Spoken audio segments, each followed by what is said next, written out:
Hi everyone, আসসালামু আলাইকুম। মিম daily story থেকে আমি মিম বলছি। সবাইকে ওয়েলকাম করছি আমার নতুন ভিডিওতে।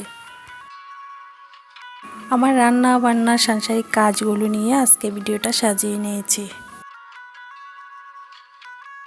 কে কোথা থেকে আমার ভিডিওটা দেখছেন অবশ্যই কমেন্টে জানিয়ে দেবেন। যে যেখানে আছেন সবাই অনেক সুস্থ আছেন, ভালো আছেন। আলহামদুলিল্লাহ আমরা অনেক ভালো আছি। সবার সুস্থতা কামনা করে আজকে ব্লগটা শুরু করতে যাচ্ছি।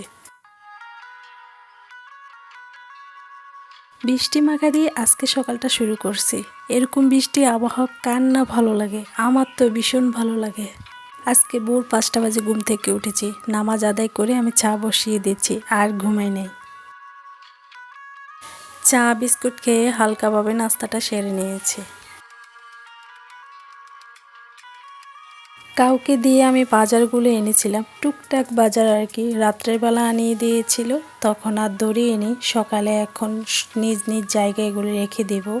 তো আমি মাসিক সবসময় বাজার করে থাকি, তারপরে টুকটাক এটা সেটা লেগেই থাকে, ওগুলো আনা পড়ে আর কি। সাংসারিক মেয়ে হওয়া একটা পুরুষের জন্য ভাগ্যের ব্যাপার, কারণ একটা মেয়েই পারে সংসারটাকে কিভাবে গোছাতে হয়, কিভাবে সব কিছু মেনে নিতে হয়। কারণ একটা পুরুষ তো শুধু কর্মস্থানেই থাকে,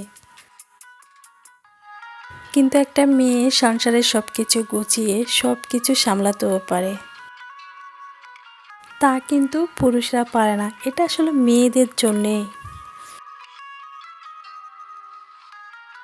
গতকালে আমি বিস্কিট আনাচ্ছিলাম, অনেক বেশি করে আমি বিস্কিট আনি, কারণ আমাদের বাসায় বেশিরভাগই বিস্কিট চাটা বিকালবেলা চলে। ডিপেন্ড খাওয়া দাওয়া বেশিরভাগ সকালেই হয়ে থাকে, তো যার কারণে বিস্কিট একটু বেশি লাগে। মেয়েরা হয়েছে বহুরূপী, এটা কেন বললাম? মেয়েরা সব ধরনের সব কিছুই করতে পারে। স্বামীর টাকা বাঁচাতে পারে, স্বামীর কিছু টাকা সঞ্চয় করতে পারে, স্বামীর পরিবারের সবার মন জয় করে চলতে পারে। কেউ কষ্ট পাচ্ছে বুঝাতে পারে, তার মনটা খুশি করাতেও পারে, সবাইকে হাসাতে পারে, সবার সাথে মিলেমিশে থাকতে পারে। আসলে মেয়েরা কি না পারে না, সব কিছুই মেয়েদের দ্বারাই সম্ভব হয়। এগুলো হয়েছে সাংসারিক মেয়েদের জন্য, কারণ যারা সংসার করে তারা এগুলো ফেস করে চলতে হয়।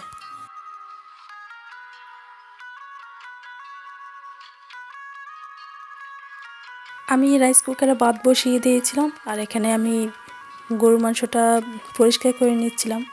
তো এখানে আমি পরিষ্কার করে আমি রান্নাটা বসিয়ে দেব গ্যাসের চুলাতে। পরিমাণ মতন সব ধরনের মশলা দিয়ে আমি এটা মাখিয়ে বসিয়ে দেব।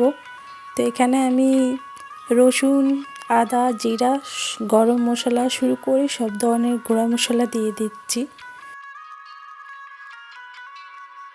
হাতে মেখে গরু মাংস রান্না করাটাও কিন্তু জাদু আছে। সবার কোনো টেস্ট একরকম হয় না, কিন্তু আমার মায়ের হাতে গরু মাংস মাখাটা সত্যি অসাধারণ, খুবই টেস্টি হয়, যেটা কিনা আমার হাতে নেই। কারণ আমার ডিফারেন্ট একটু হয়ে থাকে, হয়তো আমার মায়ের হাতে 1% বেশি আছে।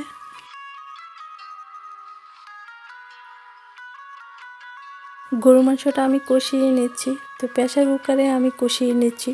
তো এখানে আমি পরিমাণ মতো পানি দিয়ে তারপর সিটি দিয়ে দেব। তো রান্নাটা আমার ডান, অসাধারণ হয়েছে দেখতে, কালারটা কিন্তু অনেক সুন্দর হয়েছে। তো এখানে আলুও অ্যাড করেছি আমি।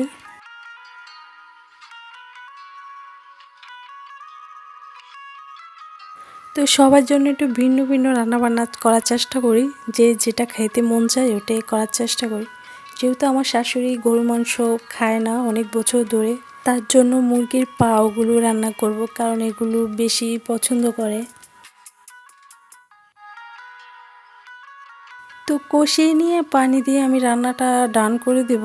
তখন আজকে সারাদিনে ঝুমঝুম বৃষ্টি পড়তেছে, বৃষ্টি দিয়ে সকালটা শুরু করে আজকে আমি এ পর্যন্ত রান্না করতেছি, তারপরে বৃষ্টি থামে না, ঝুমঝুম বৃষ্টি হচ্ছে।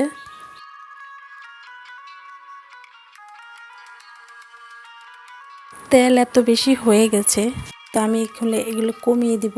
তো এত পরিমাণ তেল তো আমাদের স্বাস্থ্যের জন্য মোটেও ভালো না।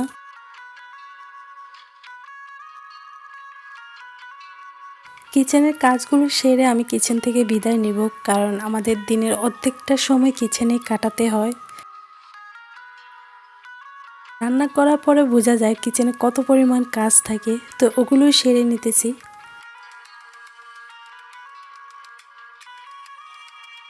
তো গোসল করে খাওয়া দাওয়া করে বিকালবেলা একটু ছাদে গেলাম। ওয়েদারটা মাশাআল্লাহ অনেক সুন্দর লাগতেছে, একটু উপভোগ করলাম। ছাদের উপর দাঁড়িয়ে একটু হাঁটাচলা করলাম, আর ঝুমঝুম বৃষ্টি তো অবশ্যই পড়তেছে। এখন বর্ষার সিজন, এখন বৃষ্টি তো হবে, একটু জোরে হবে একটু কম হবে, এরকমই বৃষ্টি হতেই থাকবে।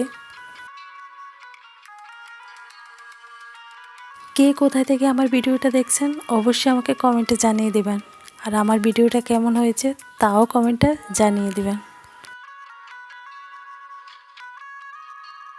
রাত্রেবেলা ডিম ভাজি করতেছি, ডিম একটা পাখি ভাজি। তো রাত্রে একটু কিছু না কিছু শর্ট খেলে ডিমটা ভাজা হয়ে যায়।